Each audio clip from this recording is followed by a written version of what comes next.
Hello guys, कैसे हैं सभी। आज हम मनोविज्ञान के शिक्षा में निर्देशन टॉपिक पर चर्चा करेंगे, जिसके शुरुआत में हम अर्थ, परिभाषा, उद्देश्य, विधियाँ, उसके सोपान और निर्देशन के प्रकार, इसके संबंध में हम इस टॉपिक पर चर्चा करेंगे। शिक्षा में निर्देशन, गाइडेंस इन एजुकेशन। यहाँ पर सर्वप्रथम अपन निर्देशन का अर्थ देख लेते हैं। निर्देशन एक व्यक्तिगत कार्य है जो किसी अन्य व्यक्ति को उसकी समस्याओं का समाधान करने के लिए दिया जाता है। निर्देशन उन समस्याओं को स्वयं नहीं करता, वरन ऐसी विधियाँ बताता है जिनका प्रयोग करके व्यक्ति को उन समस्याओं को स्वयं सुलझा सकता है। जिस व्यक्ति को निर्देशन दिया जाता है वह उसे स्वीकार या अस्वीकार करने के लिए पूर्ण रूप से स्वतंत्र होता है।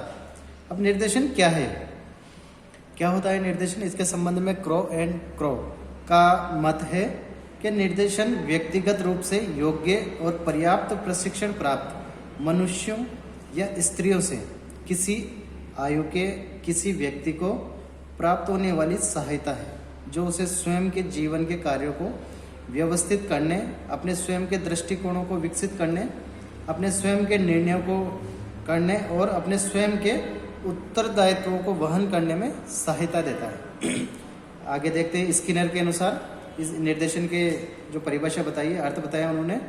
स्किनर के अनुसार निर्देशन नवयुवकों को अपने से, दूसरों से और परिस्थितियों से सामंजस्य करना सीखने के लिए सहायता देने की प्रक्रिया है। उसी प्रकार मोरिस के अनुसार, मोरिस ने कहा है कि निर्देशन व्यक्ति को सहायता प्रदान करने वाली उस प्रक्रिया को कहते हैं जिसके द्वारा वह अपनी क्षमताओं का पता लगाने तथा उन्हें विकसित करने का प्रयत्न करता है, जिससे उसका व्यक्तिगत जीवन सुखी तथा सामाजिक जीवन उपयोगी हो सके। इन सभी परिभाषाओं पर विचार करने के पश्चात हम ये कह सकते हैं कि निर्देशन एक प्रकार की व्यक्तिगत सहायता है। ये एक प्रकार की व्यक्तिगत सहायता है। किसी भी व्यक्ति को अगर समस्या है तो उसको निर्देशन के माध्यम से उसे सुलझाया जा सकता है। तो निर्देशन क्या है? निर्देशन एक प्रकार की व्यक्तिगत सहायता है। निर्देशन द्वारा व्यक्ति के भावी जीवन की तैयारी की जाती है। आगे देखें। इसके द्वारा व्यक्ति के जीवन को सुखी बनाने का प्रयास किया जाता है। परिस्थितियों से समायोजन किया जाता है। निर्देशन के द्वारा परिस्थितियाँ, जीवी परिस्थितियाँ उत्पन्न होती है व्यक्ति के अंदर, तो वो उससे समायोजन भी कर सकता है एक उचित निर्देशन के माध्यम से। अब निर्देशन का क्या उद्देश्य है, उद्देश्य देख लेते हैं हम।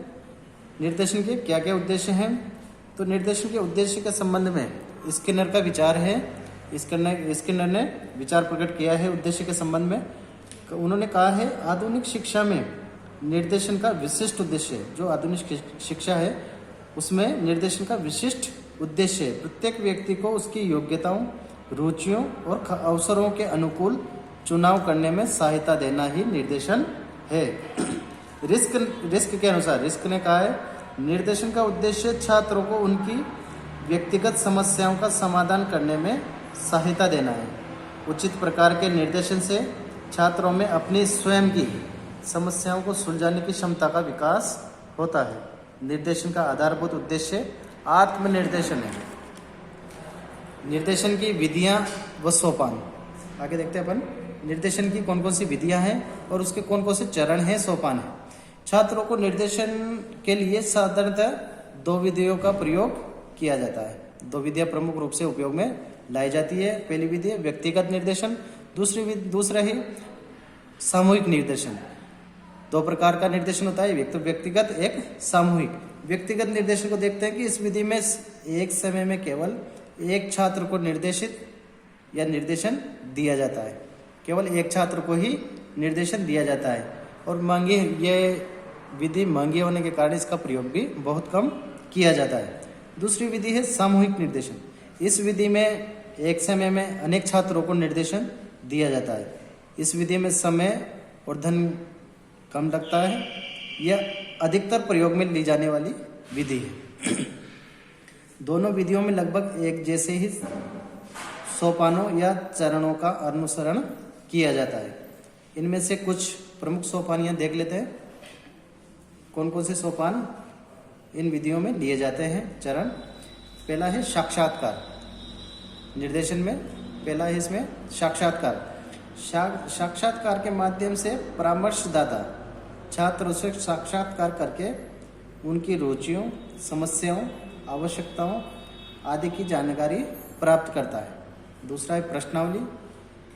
प्रश्नावली के माध्यम से जो परामर्शदाता होता है वो छात्रों के बारे में जिन बातों को जानना चाहता है उनके संबंध में एक या अनेक प्रश्नावली तैयार कर लेता है। वो अलग अलग प्रश्न बना लेता है। उनके माध्यम से वो छात्रों के द्वारा दिए गए उन प्रश्नों का विश्लेषण करके परामर्शदाता उनके विचारों और धारणाओं से अवगत होता है। तीसरा है संचित अभिलेखों का अध्ययन। संचित अभिलेखों का अध्ययन में परामर्शदाता विद्यालय में प्रत्येक बालक का एक संचित अभिलेख होता है। विद्यालय में प्रत्येक बालक का एक संचित अभिलेख होता है, उसका लेखा जोखा होता है प्रत्येक बालक का, जिसमें बालक की रुचियों, आदतों, अभिवृत्तियों, विशिष्टताओं का अंकन होता है। परामर्शदाता क्या करता है, इन अभिलेखों का अध्ययन करके छात्रों के व्यक्तित्व के विभिन्न पहलुओं के बारे में अपनी राय प्रकट करता है। चौथा है मनोवैज्ञानिक परीक्षण। परामर्शदाता छात्रों की बुद्धि के स्तरों, विभिन्न रुचियों, मानसिक योग्यताओं और पाठ्य विषयों में उपलब्धियों का मूल्यांकन करने के लिए बुद्धि, रुचि और उपलब्धि का प्रयोग करता है। पांचवा अनुस्थापन वार्तालाप। परामर्शदाता छात्रों से वार्तालाप करता है। इसके दौरान वह उनकी रुचियों, क्षमताओं, आवश्यकताओं, व्यावसायिक उद्देश्यों आदि के संबंध में तथ्यों का आकलन करता है। छठा पारिवारिक दशाओं का अध्ययन। परामर्शदाता पारिवारिक उसके छात्रों की पारिवारिक दशाओं का अध्ययन भी करता है।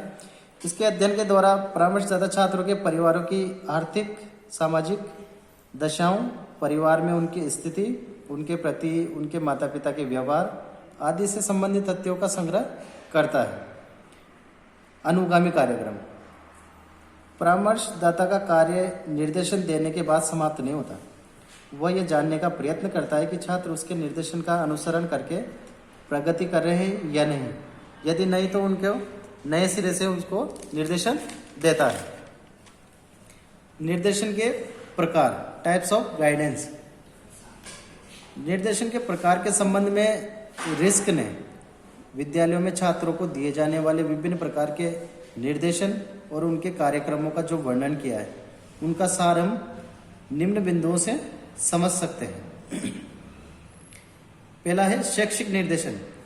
इसका संबंध छात्रों की शिक्षा और अध्ययन से है, अतः इसमें निम्न बातें होनी चाहिए। शैक्षिक निर्देशन में कौन कौन सी बातें होनी चाहिए वो देख लेते हैं यहाँ पे। पहला है विद्यालय में प्रवेश के समय छात्रों को उचित निर्देशन देना।